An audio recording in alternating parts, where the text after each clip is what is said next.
they would if asked. Problem is nobody's asking them. And so that's part, besides parenting, that's part of the equation. You got to get that connection.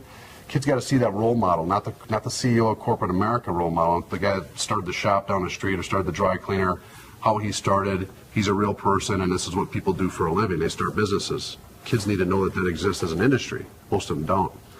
Parents can help encourage those type of relationships, and parents can get involved and learn about entrepreneurship themselves, and encourage their kids wherever they can.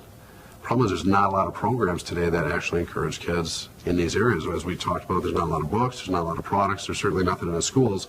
So parents don't have much of a blueprint, you know what I mean, to actually work with their kids on. Hence the reason we're doing this reality show. Hopefully we create some awareness across America. And when their gift is more obvious, if they follow their gift, chances are it's more likely to work out there because they're being authentic to who they are. Right. So just to tell us a bit about that, is tapping in. We see these talented kids, and if they can get resources to tap that talent, the world will normally embrace them.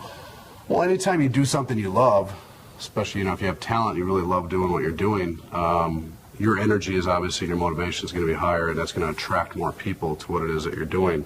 And I think the money follows that. Whether it be investment money or revenue off that product, money follows boldness, and it follows raw energy and talent and attitude.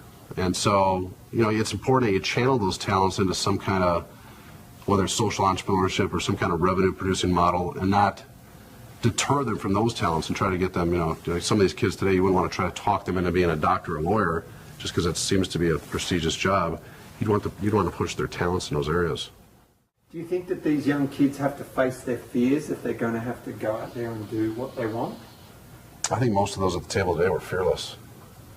I mean, really, most of the ones we had today said exactly what they wanted to accomplish. I think they were unaware of their true potential. You saw how quick they were to jump from $500 to $10,000 as a goal.